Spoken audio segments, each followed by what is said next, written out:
Greetings, Keechlings. Keech Prime here with my live reaction of My Hero Academia, chapter 288. Last chapter was a very interesting one with a battle of wills and a few other things that I kind of either just didn't understand or whatever. We'll cover those as need be, but the title is Rescue Takeo-san. Who's Takeo-san? I feel like I should know that name, but I don't. Let's see. Are we there yet? Oh lord, it's like every road trip with children. I told you to get there in 5 minutes. Maybe if I were Hawks or Mirko. I'm going as fast as I can. Now sit down, it's dangerous. Yeah, there's like this large jet. What is going on? Who is this? Their body still hasn't fully recovered, you know. Wait. Is this...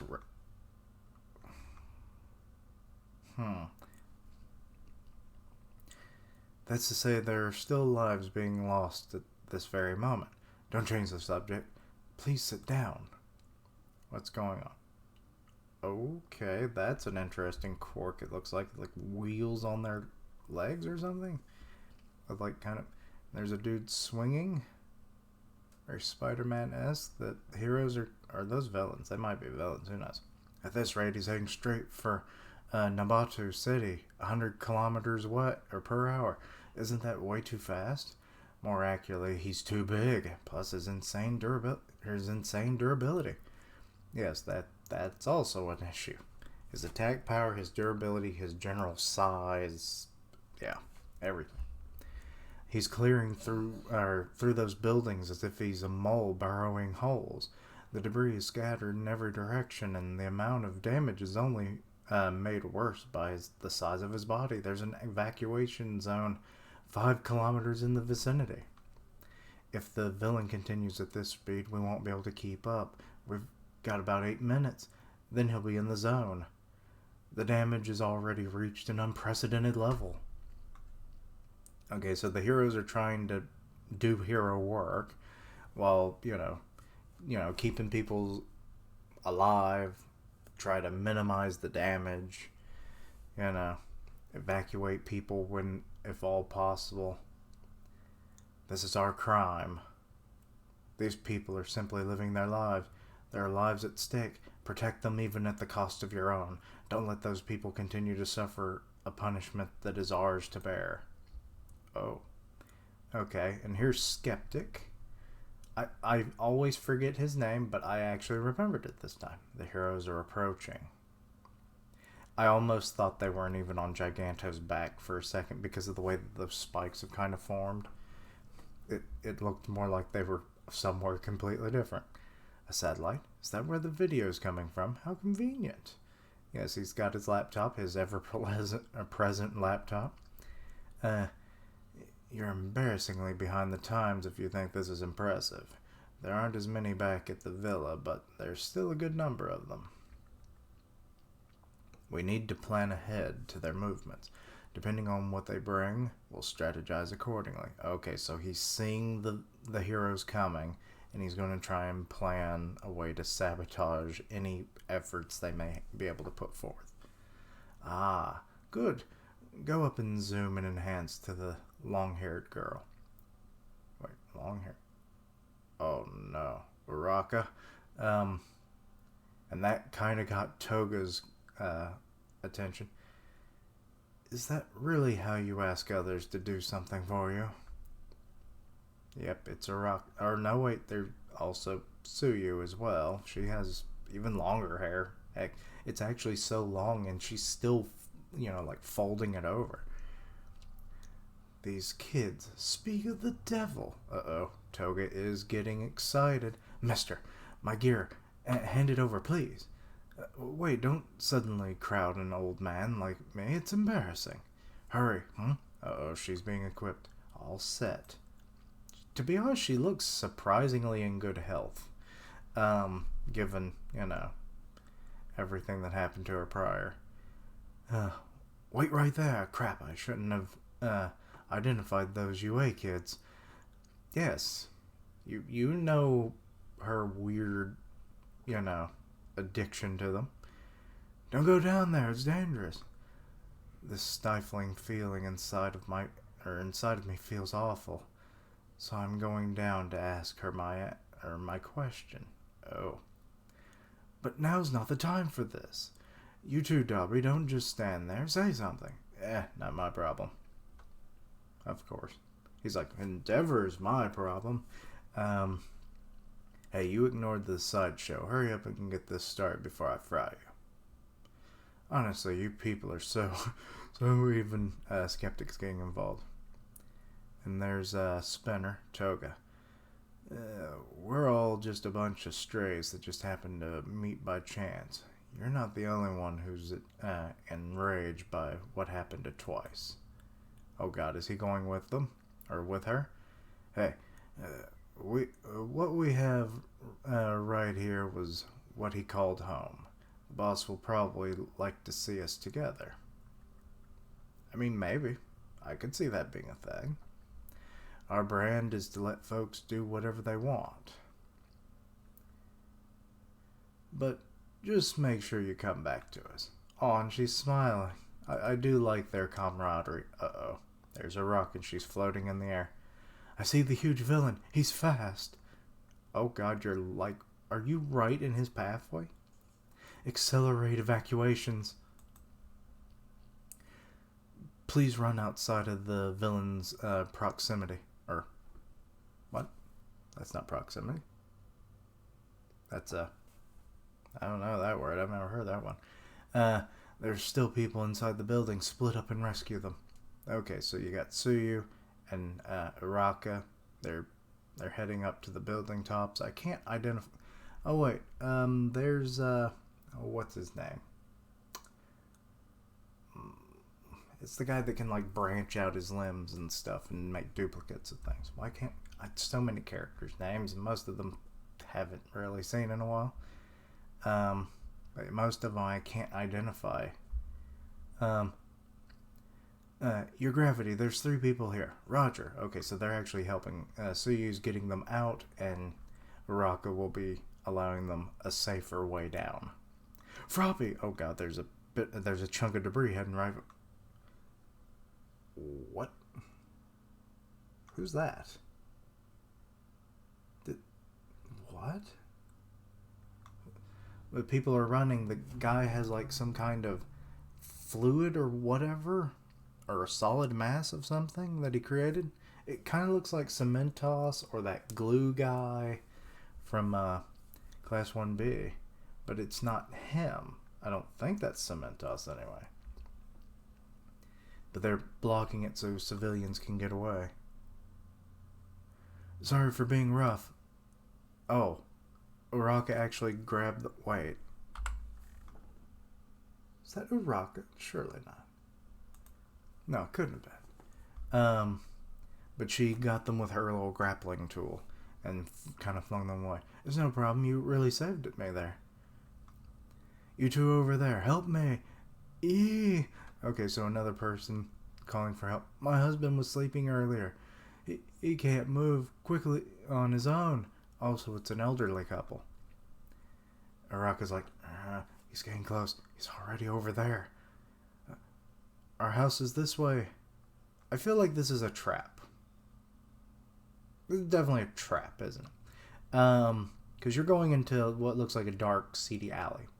What old people living in dark, seedy alleys? Especially in the middle of a crisis. Seems too sus. Anyway. Froppy, get them to safety. Okay, be careful out there. Save. Oh, I bet that's freaking Toga in disguise. That's probably what's happening. Save as many as I can. Takio-san, you've got some strong legs. Yeah, because I ain't an old lady. My legs have gotten strong. Because Takio-san loves me.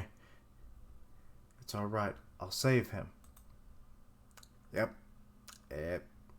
That's what it was. You got the blood off some poor old lady, and then you transformed into her, and now you're naked in an alley. That's, yeah. Weird. Really? Toga? Himiko? It's weird that it's broken up in like two talk bubbles. Long time no see, Ochaku-chan. Wait, and they're going into a house. They're going throughout the house. It's just kind of like got random bits of stuff all over the place.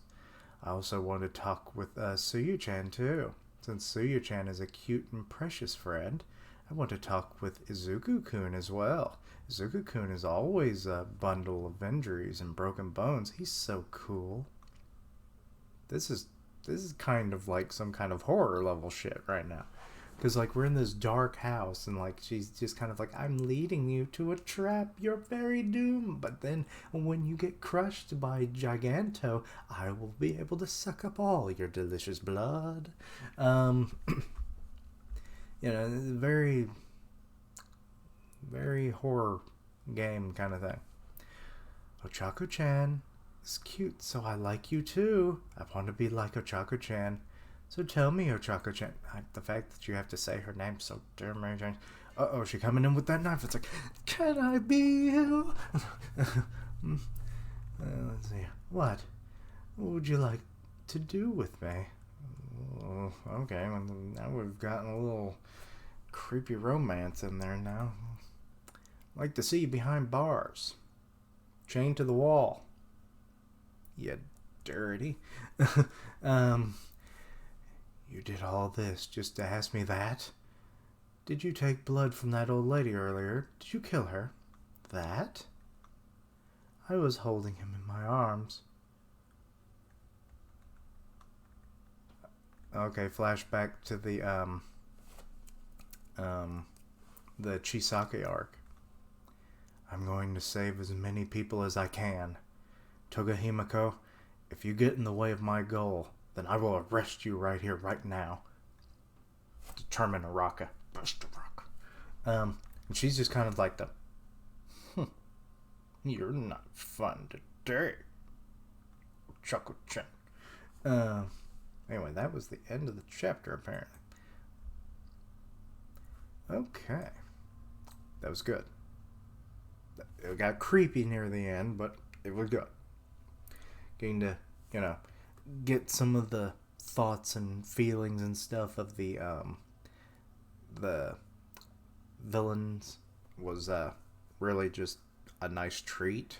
Like, we haven't really focused on them a whole lot. Like, they get like a little panel here or there, but like almost half the chapter was revolving around them.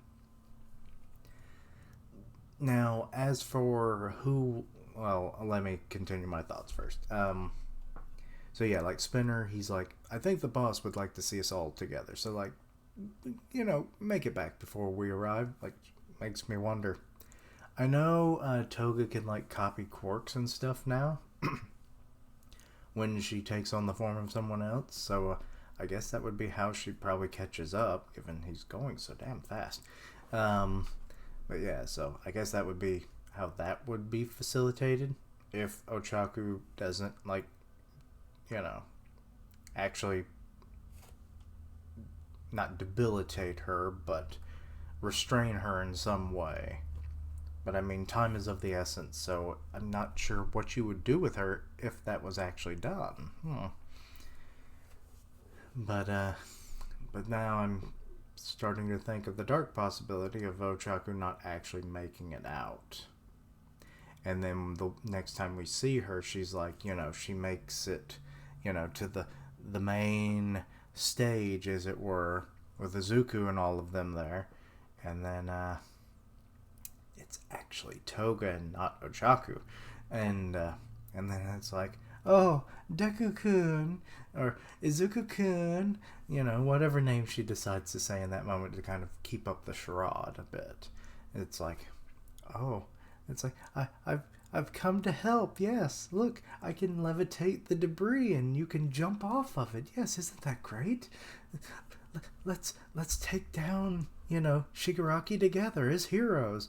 And then he's like, you're acting a little weird, Araka. What's wrong with you? Nothing's wrong. Nothing's wrong. I'm just happy to help. Just happy to be here. Yes. And then, he starts jumping around, and then she jumps into the fray, and she has the knife, and it's like, oh, blood, you're bleeding. Oh my God, you're bleeding. And it's like, well, actually, he's already bleeding, actually. She might go for the blood then. Like, not even need the knife.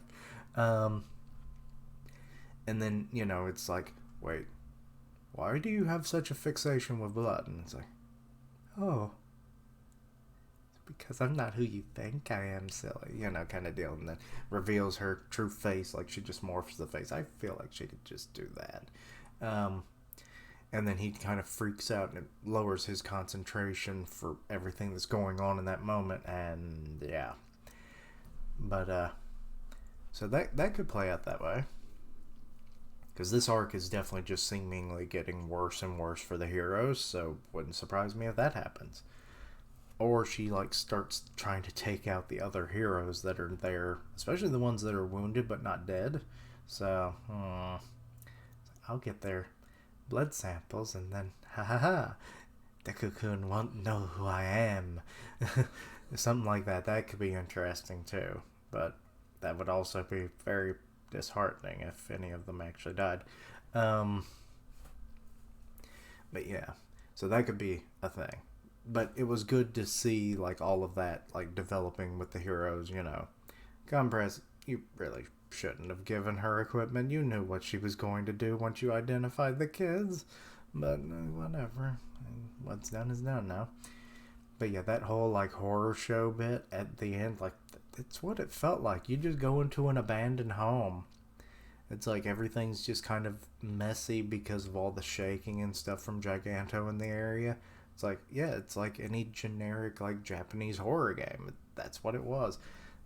She was led into a dark alley at first and then into this home, and then she comes in and it's like, my friend with a knife kind of deal. So, but I did love Araka's determination. It's like, you aren't going to stop me. I'm taking you down. If you choose to, impede any rescues that I'm trying to do, you're being arrested right now. So, I think that's my mom in the kitchen frying up something. But anyway, so yeah, good chapter. It had some, good expressive moments. The rescue scenes and stuff were nice. Getting to actually see them rescuing while they're still trying to make their way to help Deku and the others in the big fight. So that was good to see. The hero moments were good, getting their mindsets at the moment, and then Toga going off on her own, which can cause many problems. We'll just have to wait and see how that unfolds. And then of course how Toga, how she's interacting with Ochaku, and that might unfold the way I kind of predict, but like I said, we'll have to wait and see how that develops. In the next chapter, we'll probably get a follow-up to this, and we'll obviously get a better idea of where things might go. But yeah, it'll be a lot harder to identify her as a fake now that she can use the quirks of people she's copying their appearance from. So, oh boy, she's going to be a pain in the booty in the battlefields ahead. So, But yeah, anyway, let me know your thoughts and opinions on the chapter. Anything I misunderstood, please let me know down below. Check out my other content, see what you like, suggest things for the future. Links down below for all my for my social media, so you can keep up with my content and have ways to contact me. I stream on Twitch where I do gaming, and I'll tweet out when I go live. Part of the One Punch Man podcast on Grim Reaper's channel, so go check that out. And as always, thank you for watching. Like, comment, and subscribe. And until next time, Keishlings, please let Ochaku deal with her and she not become a problem on the battlefield, even though that is really not how this arc is playing out, is it? So, we'll have to wait and see. Bye. Bad times ahead, I imagine.